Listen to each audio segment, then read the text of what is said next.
it's definitely worth it, and again, I thank you for coming out. Tonight's meeting is purely for informational purposes. A lot of the stuff that we're going to talk about, you've already heard it before, whether on our Facebook page or on emails that we sent to you. But some of it needs reinforcing, so please bear with us, and you might have to hear something more than once. I'd like to take this opportunity to let you know what we are all about. Last night, while I was looking on Facebook, a good friend of mine posted something about being glad that she had her concealed carry permit. When I saw that, I sent her a personal message just to make sure everything was okay. And she told me that while she was pumping gas at a gas station in Wilson, a man pulled up, got out of his pickup truck, and started charging towards her. Luckily, she was able to defend herself without actually firing a shot. She actually had her child with her too, which made matters a lot worse. Luckily that she was armed, and luckily she was a sheepdog. Had she not been able to protect herself and her daughter, she would just be another defenseless sheep and another statistic that we read about in the newspaper. Instances like this happen every day in our area, and that's why all of us are here tonight. Little about myself. My name is Joe Lorenzo. I'm 33 years old. I'm starting my senior year at Campbell University as a history major. As I study history, my love for my country only grows. I can't even talk, sorry. I gain a deeper love and respect for those who sacrifice so much to maintain our way of life. But on the other hand, it hurts and it actually sickens me to my core to see what's happening in our nation, in our state, and in our towns. If any of you were like me, you've laid awake at night in pure disgust, replaying the events of the day in our minds, wondering, I wish there was something that I could do to make a difference and help people wake up. Now there is. This is the reason why I'm here, and this is why I consider myself a sheepdog. Times are changing, and not for the good. Crimes and violence are on the rise in our neighborhoods, and the set of ethics and morals that were left to us from those before us are becoming eroded, but they're not beyond repair. History is repeating itself here tonight. Is everybody here familiar with the North Carolina flag? The two dates on the North Carolina flag? There's one date right on the bottom, April 12th, 1776. I'm going to see if we have any history buffs in here. Does anybody know what that date signifies? What it signifies is the signing of the Halifax Resolves. The Halifax Resolves was the forerunner of the Declaration of Independence. We are those same people that came together back then for that same cause. We are here to bring back those feelings of independence and freedom, first by removing fear from our communities. This being the first meeting of the first chapter of North Carolina Sheepdogs, it all starts here. Just like the seed for national independence grew from good old North Carolina red clay soil. First few times I talked to Josh, you guys know him as SD Sheep, or SD Actual. I was so excited to be a part of this I could barely think. He would ask me for inputs and suggestions on various topics from time to time regarding standing up this chapter or for North Carolina Sheepdogs as a whole.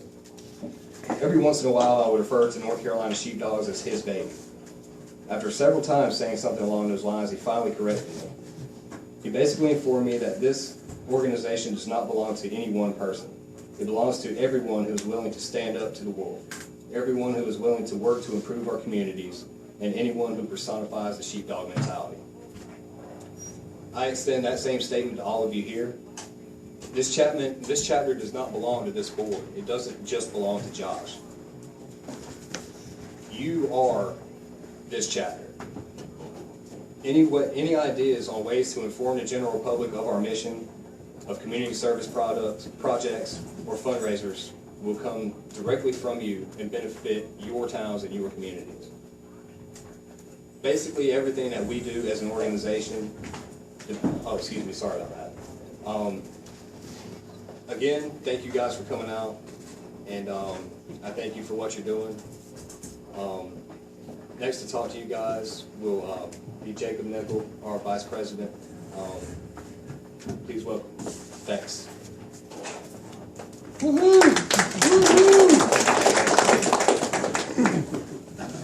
y'all doing tonight? Good. Good. Everybody tired from work today? Nope. No? Yes. I'll give you my job. Pretty much, I'm just gonna cover, since Joe already covered what we're about, some of the stuff going on in the area, in the U.S. in general.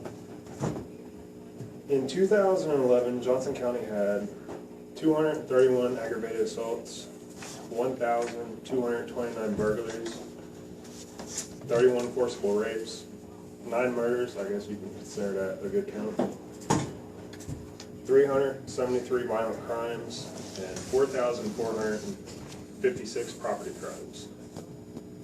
In the U.S., on 2011 time clock, or crime clock, there was 1 murder every 36 minutes, a forcible rape every 6.3 minutes, a robbery every 1.5 minutes, aggravated assault 42 seconds.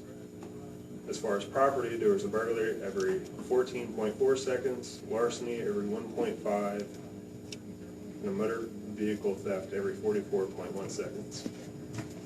What I want you all to pay attention to was the aggravated assault and the murder rate. In 1957, and y'all can look at this after we're done, I'll keep it on the laptop. The aggravated assault rate and the murder rate were a lot closer together. Now the aggravated assault rate has spiked, showing that people trying to commit murder has gone up, but due to medical enhancements, there's a lot more just saving lives. The purpose of this group, or the board, is to be able to bring information to y'all and to help you guys go out into the community and help them through classes we're going to be setting up. I'm going to pass it off to Chris in a second. My name, like Joe said, is Jacob. I'm 26 years old. I was an active duty Marine for 4 years, infantry, and now I work for an environmental company driving a truck, so I tend to stay pretty busy with that. Love you. Yeah, man. Here comes Chris. Another big welcome for him.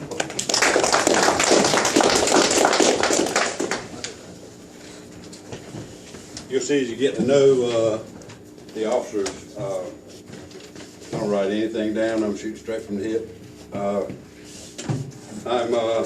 I'm Chris Williamson, a retired airborne ranger and pathfinder from the Army, and 82nd tattoo there, airborne. So I'm an old guy though, been out of it for a little while, but it's one of those things that you never forget anything about small unit tactics, that kind of stuff. I can still control air traffic or set up a landing zone or take care of myself if I need to. So that's who I am. My fiance Cindy's right here in the front with me. That's something that Nicole will talk a little bit about the women that are in the sheepdogs too. A lot of people have, through the course of a day or through the course of their life so far, they see something happen. Well, I don't want to get really involved. You know, that's their problem. You know, I don't want to get involved. I don't want to be a part of it. That kind of thing. Well, as sheepdogs, we really can't anymore. You know, if another sheepdog saw you not do anything, man, you're a sheepdog. You're supposed to do something. Now, what is doing something? Are we telling you to go and beat up everybody that you think is a meanie-head, poopy-head? No. If they're a bad guy, the right thing to do at the time, we got to use some intelligence. Right thing to do at the time may be to call the police. It may be to go over, physically stop whatever's going on, right?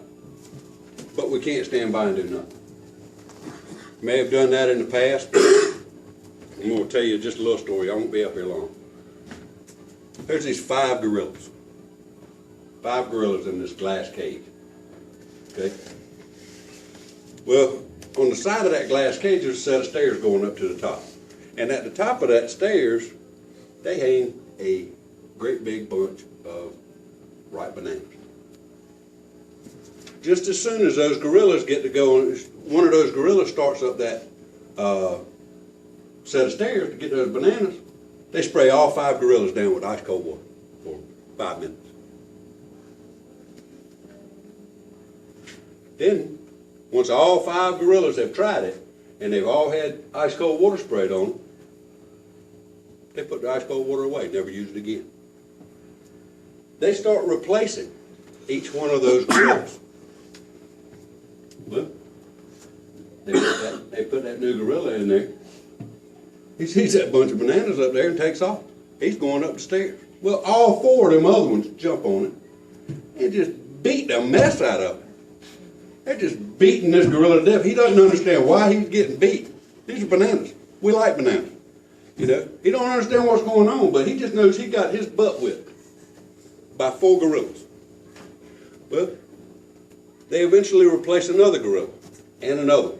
Same thing every time they put a new gorilla in there.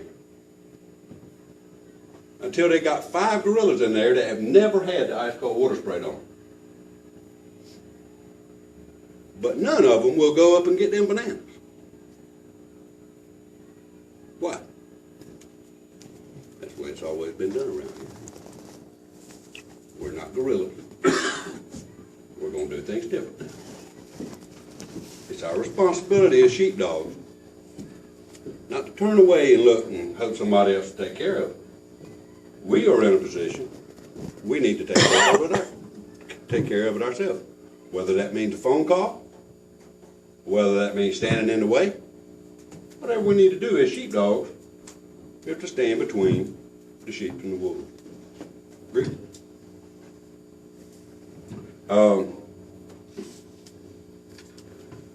When something happens, it's my goal, and the reason that I got into this, and all of us have our own little reasons. Josh was good enough to start putting this thing together, and we've spent a whole lot of time, and each one of us comes at this with our own paradigm. Mine is when there's a hurricane. We're right in Hurricane Alley. Knocks out power for a week. Battery backup on your alarm system is going to go out after 8 hours. I'm not the only one that knows this. There are wolves out there that know this as well. And the nicer your house, the more of a target you are. The more things you have, the more of a target you are. Okay? So, now, as a sheepdog, you arm yourself with what to do, even if your alarm system's not working. Right? You need to be the go-to guy. We can learn the things that we need to learn to be that go-to person. We'll have those answers. We'll have those answers by concealed carry classes, home defense classes, self-defense classes, all those kind of things that arm us with what we need to be armed with so that we can help our neighbors. Wouldn't it be an easy job as a sheepdog to have sheep that could halfway take care of themselves? We look like $1 million as sheepdogs if we got sheep that can halfway take care of themselves. Be kind of neat with it. That's our responsibility, sharing it between one another and in your community. Not one of us can possibly be mentally or physically as good as all of us. Okay? There's plenty of room in this big thick head I got to learn more stuff. There's a bunch of useless trivia up there already, but I can always learn new stuff. Keep your eyes open. There's some things up here I printed out today from the FBI and Homeland Security about things to look for that should throw up a red flag if you own a business or that kind of thing. What to look for to keep so that you'll be able to recognize when somebody's trying to get somewhere that they're not supposed to be, or if they're asking questions about your maintenance or something like that. Normally wouldn't cause a red flag. Times they are changing. Okay, pay attention to that thing. Okay, things like that. Just may help you out. It may turn out to be nothing, but if you're ready and nothing happens, no harm, no foul. If you're not ready and something happens, there's a foul there, right? There's a law of the lid. It's a leadership term, meaning an organization can't excel past its leadership. Okay, it's always going to bump right into that leadership. Leadership inability or leadership limits stifle an organization. Got people up here, Josh, always open, and we're intelligent people. Hell, my brother's the only one in the family that ever had any learning. So all of us are intelligent people. There is no lid. We can keep growing by sharing information. Don't underestimate your power as a sheepdog. Okay? Don't underestimate yourself and say, man, I can't be a sheepdog. I'm just not bad enough. There's some grown boys in here. What's your name again? Jason. Jason? When I grow up, I want to look like Jason. But you don't have to look like Jason to be a sheepdog. It doesn't, matter of fact, the Rangers don't teach you how to fight. They don't want you to learn how to fight. They don't want you to fight. Why? You make noise when you fight. You expend energy when you fight. It teaches you the same thing in 80 seconds. You expend energy, you make noise, and you can lose. I'm going to take care of this right quick. I don't have to fight anybody. I don't have to exert that energy. I don't have to be the Incredible Hulk to dial a telephone. Get some help. Get in the way. See what I mean? Everybody can be a sheepdog. What you got to do is want to be a sheepdog. What you got to do is want to protect sheep.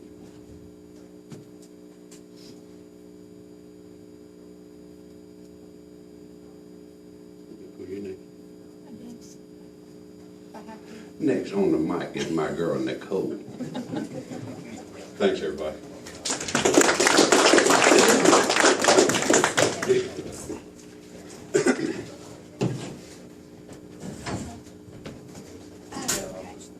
Hi. I'm not good at talking in front of people, so bear with me. Pull the mic down a little. Oh, you can't hear me? I don't talk loud enough? That was in your face. I can hide. My name is Nicole Crippen. I work at the News Observer in advertising. I just wanted to focus mainly on thanking, we have a couple ladies that came out tonight. With this organization, one of the main focuses that we want to have is making a difference in our communities. One thing that I personally think will help us have a greater impact is to have as many women involved as we can. So any wives, girlfriends, friends, tell everybody you can about it. We'd really like to get a lot of women involved in it as well. One thing I think that will do is to help show the public that we're not scary. This isn't a men's club. It's not, a bunch of guys, good old boys getting together. We really want to focus on making a difference in our communities. And with women out there on the front lines involved in all of our events and everything that we do, I think that will help a lot. Women tend to give groups a sort of softer feel and make it less intimidating for people to approach. And with the community involvement, we need to be as approachable as possible, and that's one thing that I think will help us a lot. We also want to empower, everyone to be able to defend themselves, help others, and especially women, because there's not always somebody there to protect you. That's pretty much all.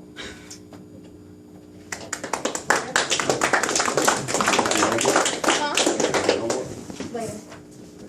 One thing that I'd left out that we're going to try to focus on, because like Miss Nicole said, this is not a gun club. Do we have any first responders in here right now? You? All right. This is no offense to you or any other first responders. Huh? In 1979, the U.S. designed a course. It was the first responder course. It was supposed to bridge the gap between the Red Cross course and the EMT course, to kind of bridge it from your basic, I think it was 8 or 16 hour course was the Red Cross run, or Red Cross, and the EMT one was actual, like, schooling you had to go to. In recent years, first responders have been used for police, fire, and paramedics. And I think too many people get it in their mind that if something happens, that even if they're standing right there, they're not a first responder. The real point, the reason I said okay to being on this board is I could see, or I seen myself possibly making a difference in people's minds, letting them know that if you're there at that time, you're the first responder. The more you can learn individually, you may not want to carry a gun, you can still be a sheepdog. You got EMT, fire and rescue. You're going to have multiple different threats throughout life or situations that you run into that you can be a great help to. And that's some other courses that we will be providing. We've been asking a couple different people in the Johnson County area that are already EMTs who are certified to teach what they'd be capable of doing with chapter members, or when we go out and do like community outreaches, what they'd be able to do with the community. So just keep that in mind. Just if you're there, and like I said, it's not to hit on first responders. And if you need to, I mean, if it's out of your control, you gotta make a phone call. But the average response time between police, EMT, or fire is 5 to 15 minutes in most general areas. So the more you know to either keep someone alive, protect you and your family, protect your neighbor, just anything, the more you know to wait until a fully trained professional shows up, because I'm not expecting everybody to go get, you know, doctor's degrees, become a firefighter tomorrow, or become a cop tomorrow.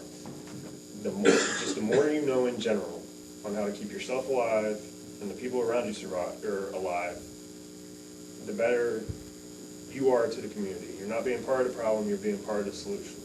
And as a chapter, the more people we can get to listen to us and not just have sheep, but try to convert sheep into sheepdogs, the more people that we can get protecting the community, these numbers I read off earlier will continue to drop.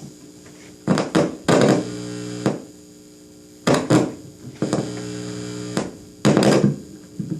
think you're messing up my mic. I think that's perfect. You can deal with it all. Can nobody hear me in the back? We're good? All right. So, I meant to bring that up earlier and just kind of forgot. Everybody sitting in this room, if you're there when something happens, you're the first responder. So if you can get that thought process out of your minds, talk to your friends and get that thought process out of their minds, and explain to them that the second responders are 5 to 15 minutes away, you might get a lot more people on board to want to protect themselves, maybe learn a CPR course. You know, anyone with kids, you don't know what's going to happen when you have kids. They get into everything. So just anything you can learn will help.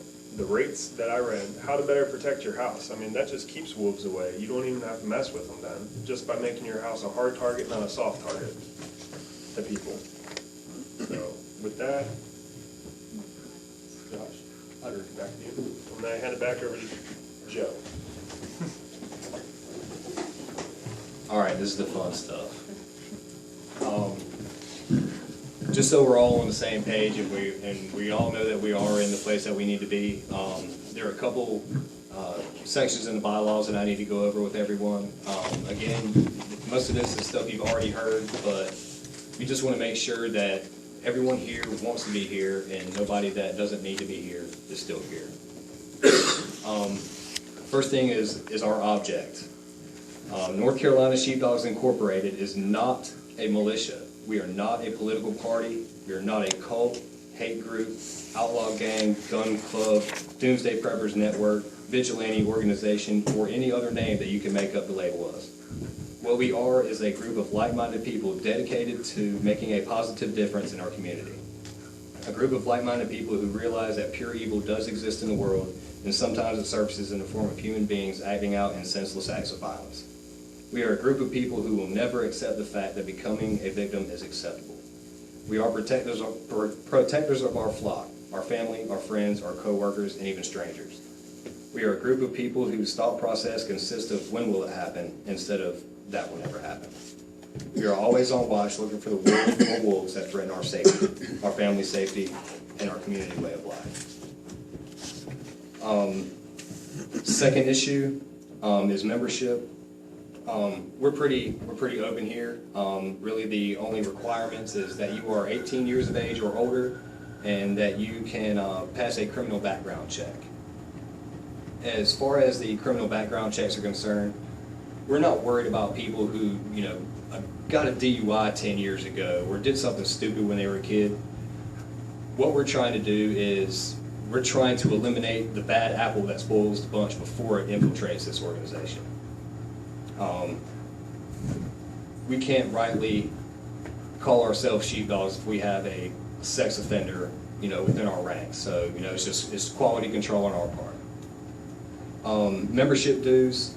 There will be an initial membership fee of $60, which will be submitted with the applications. There's also a $10 annual fee starting January of next year to fund events. We understand that everybody can't pay the entire $60. Money's hard to come by nowadays. So what we're doing is we're giving 60 days from the time that the applications are turned in to pay the dues. What the dues actually pay for is we're going to get shirts that identify Johnson County chapter of North Carolina Sheepdogs. It will cover the cost of the background checks and a copy of your own bylaws. Any remaining balance will go directly towards funding events. There will be 100% account transparency, so anytime any of you want to see where your money is going, it'll be right there in black and white for you to see. None of us have gotten a dime. We all work, we all have full-time jobs, but this is something that everybody in this room cares enough about to go out there and actually do stuff. And we don't have any outside funding, so the only funding that we do have is our dues. So the next topic that is getting attention is the officers. As of right now, the officers consist of myself as president, Jacob Neckel as vice president, Nicole Crippen as secretary, and Chris Williamson as sergeant at arms. In the very, very near future, we will need a permanent treasurer and an information officer to help organize, plan, and publicize any future events that we may have. Both will be positions that require a little bit of time, so if that seems like something that any of you might be interested in, I guess shoot us an email or let us know at our next meeting. We don't have to have that position filled by the next meeting, but we do need to have it filled soon. That's just a general, just a little overview of the bylaws.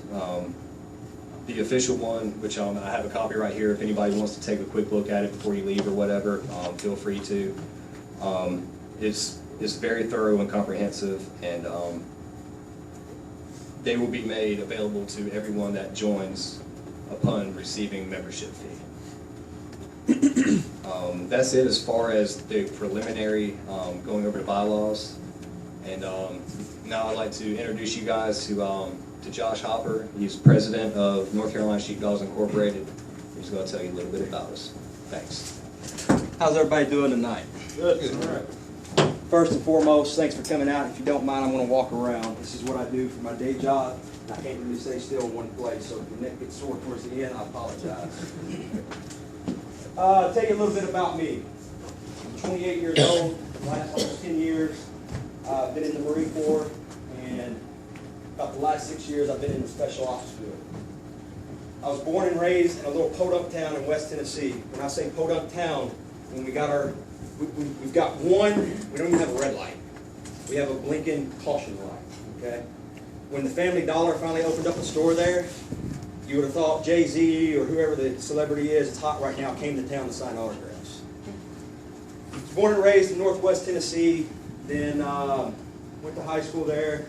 A couple of days after I graduated high school, I was in Parris Island, joined the Marine Corps, and I've been stationed at Camp Lejeune and been living between Jacksonville or Castle Hayne For almost my entire military career, all but about 2 years, I spent a little time down in South Carolina. You know me on the Facebook page as Sheepdog Actual. Young lady in the pink shirt up there, that's my wife. You know her as Brooke on the Facebook page. We got 2 kids. I got a little boy, he's 7. I got a little girl, she's 5 years old. Boy, is she something. You women, I'm slowly figuring you out with my daughter. One day, I'll match you. All right, the next thing I want to talk about. Everybody harps on crime prevention. Crime prevention. We need to drop the crime, statistics. The X amount, we had X amount of assaults this year. Next year, that number needs to be lower.